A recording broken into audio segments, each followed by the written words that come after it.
ॐ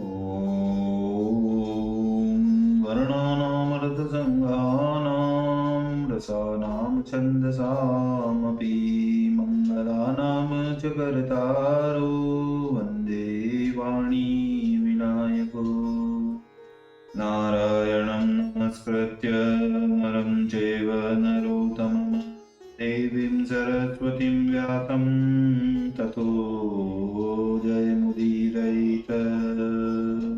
गुरुर्ब्रह्मा गुरुर्विष्णु गुरुर्देवो महेश्वर गुरुर्साक्षात् परब्रह्म तस्मै श्री गुरुवे नमः। बोलिए सियावर रामचंद्र भगवान की जय, राधा और कृष्ण कन्हैया लाल भगवान की जय, उमा महेश्वर भगवान की जय, गायत्री ब्रह्मदेव भगवान की जय, सदगुरुदेव भगवान की जय, माता पिता गुरुदेव की जय, समस्त संत गण भगवान की जय, समस्त भक्तगण भगवान की जय। ओम नमः पार्वती पतये हर हर महादेव। तो मित्रों और आप सभी श्रीमद् भागवत कथा के श्रेष्ठ रसिकजनों श्रोतागणों, अब तक हमने श्रीमद् भागवत कथा की कथा को नियमित रूप से क्रमबद्ध रूप से श्रवण करते आ रहे हैं, कीर्तन करते आ रहे हैं, मनन करते आ रहे हैं, भजन करते आ रहे हैं। तो अब हम श्रीमद् भागवत कथा के 10वें स्कंद के 9वें अध्याय की कथा को अग्रसर करते हैं। आप सभी श्रेष्ठ श्रोतागण रसिकजन भगवान श्री राधा वल्लभ कृष्ण कन्हैया लाल के श्री चरणों में दृढ़ भक्ति रखते हुए कथा का श्रवण करें, कीर्तन करें, मनन करें, भजन करें। बोलिए राधा और कृष्ण कन्हैया लाल भगवान की जय। तो कहते हैं, नवमे पय उपनत लखयो गई यशुमती के साथ, पीछे मटुकी पटकी हरी बांधे यशुदा हाथ, बांधे यशुदा हाथ। श्री सुखदेव जी बोले कि हे कुरुकुल भूषण, एक दिन घर की सब दासी तो काम धंधे में लग रही थी, इसलिए यशोदा ही प्रातःकाल उठकर अपने हाथों से दही मथने लगी। उस समय दही के मथने का ऐसा गंभीर शब्द होने लगा जैसे मेघ गरजता हो। दधी मतने के समय जो जो लीला बाल चरित्र की इस संसार में श्री कृष्ण ने की हैं, उनको स्मरण कर करके वह यशोदा मैया गाने लगी।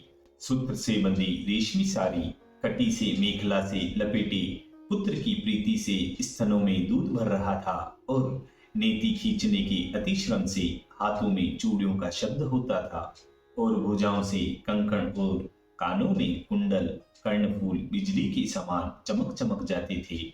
मुखारविंद पर पसीने के कण आ रहे थे। गुथी हुई वेणी में से जूही के पुष्प गिर रहे थे और भ्रगुटी ऐसी शोभायमान थी मानो इंद्र ने धनुष तान रखा है। इस अद्भुत छवि से यशोदा जी दही बिडोल रही थी।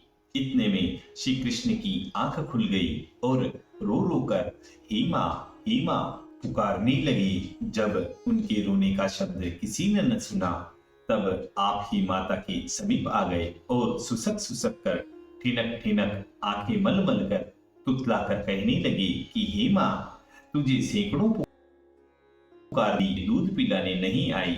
यह कह के मथनियां पकड़ ली कि पहले मुझको दूध पिला दे। यशोदा दूध से भरा स्तन श्याम सुंदर को गोद में लेटाकर आंचल की ओट करके पिलाने लगती है और हरि की मंद मंद मुस्कान देख यशोदा मन ही मन आनंदित होती है।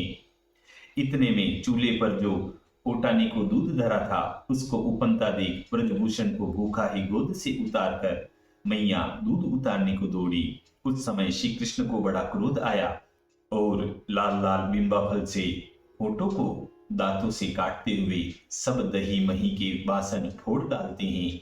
जूठे आंसू बहाकर माखन की कमोरी उठा अपने सखाओं में जा बैठे और परस्पर बांट बांट कर खाने लगते हैं। उस उफनते हुए दूध को यशोदा चूल्हे से नीचे उतार कर दही मथने को फिर से आई तो देखा कि सब घर में दही मही बह रहा है और सब बासन टूटे टूटे पड़े हैं और माखन के बासन का कहीं पता नहीं है। जब मन में विचार किया तो समझा कि यह सबको तो श्याम सुंदर के ही है, उसके बिना ऐसा और कौन कर सकता है। और वह छलिया यहाँ है भी नहीं। तब यशोदा मैया हंसकर कहने लगी कि देखो, काम का काम बिगाड़ा और माखन की मटकी लेकर कहीं को सटक भी गया। बाहर निकल कर देखा तो घर के पिछवाड़े उल्लूखल को औंधा करके उसके ऊपर बैठे और चारों ओर सखा मंडली को बिठाया हुआ माखन बांट बांट कर खा रहे हैं और कहीं माता न आ जाए इस भय से उधर उधर को देख भी लेते हैं। इतने में ढूंढती ढूंढती यशोदा मैया भी वहां आ पहुंची। छड़ी हाथ में लिए माता को आती हुई देखकर उसी समय श्री कृष्ण उल्लूखल से कूदकर डर के मारे घबराकर भाग निकले। यशोदा मैया भी उनके पीछे हुई और चिल्लाकर बोली, खड़ा तो रह, तूने बड़ा सिर उठाया है। परंतु यशोदा के हाथ न आए। देखो, एकाग्रचित करके योगीराज उनका ध्यान करने वाले भी उनकी गति को नहीं पहुंच सकते और तब करके तपस्वियों का मन जिनकी गति को नहीं जान सकता, फिर यशोदा उनको कैसे पकड़ सकती थी। मनमोहन के पीछे यशोदा मैया की गति नितंब के भार से शिथिल हो गई। दौड़ने से शीश के केशों के बंधन खुल गए और चोटी में जो मालती के फूल गुथे हुए थे वे पुष्प आगे गिरते जाते थे और यशोदा मैया उन पर पांव धरती चली जाती थी, क्योंकि पुष्पों की सुगंध से चित्त व्याकुल नहीं होता। इस प्रकार यशोदा मैया ने महाकठिनता से श्याम सुंदर को पकड़ा। अपराधी तो थे ही वह, पकड़ते ही विहल हो गए, रो रो कर काजल लगे हुए नेत्रों को मलने लगे और हाँ हाँ कर कर यशोदा से कहने लगे कि हे मैया, मुझे छोड़ दे, मैं नहीं जानता दही मही किसने गिराया। तो कृष्ण का हाथ पकड़कर छड़ी उठाकर यशोदा मैया ने श्री कृष्ण को धमकाया और कहा कि सिवाय तेरे और दधी माखन का चोर मेरे घर कौन आ सकता है। पुत्र पर हित करने वाली और भगवान की गति न जानने वाली यशोदा मैया ने मनमोहन प्यारे को व्याकुल समझकर छड़ी हाथ में से फेंक दी और पुत्र के पराक्रम को न समझकर रस्सी से बांधने को प्रस्तुत हुई। जिस आदि पुरुष अविनाशी के बाहर भीतर आगे पीछे कुछ भी नहीं है और जो पूर्ण अवतार हैं, जगत के अंतर बाहर तथा आगे पीछे रहने वाले एवं जो जगत स्वरूप हैं, इंद्रियों की जिनमें गति नहीं, ऐसे अव्यक्त भगवान को पुत्र मानकर यशोदा मैया जी रस्सी लेकर उल्लूखल से इस प्रकार बांधने लगी जैसे कोई साधारण बालक को बांधता है। अपराधी समझकर जब यशोदा मैया अपने मनमोहन प्यारे को बांधने लगी, उस समय वह रस्सी 2 उंगल ओछी रह गई। तब यशोदा मैया ने उसमें दूसरी रस्सी और जोड़ी, परंतु जो उसमें दूसरी रस्सी जोड़ी थी वह भी 2 उंगल ओछी रह गई। तब मैया ने तीसरी रस्सी और जोड़ी तो वह भी 2 उंगल ओछी हो गई। इस प्रकार कितनी ही रस्सियां जोड़ी परंतु पूरा न पड़ सका। तब तो यशोदा मैया ने सर्व घर भर की रस्सियां इकट्ठी करके जोड़ी और श्याम सुंदर न बंधे। तब तो सब गोपी आश्चर्य मानकर हंसने लगी और मुस्कुराकर यशोदा भी विस्मित होने लगी। सब शरीर पानी में डूब गया, माला कंठ से टूट पड़ी, शिखा से शशि फूल खिसक गया।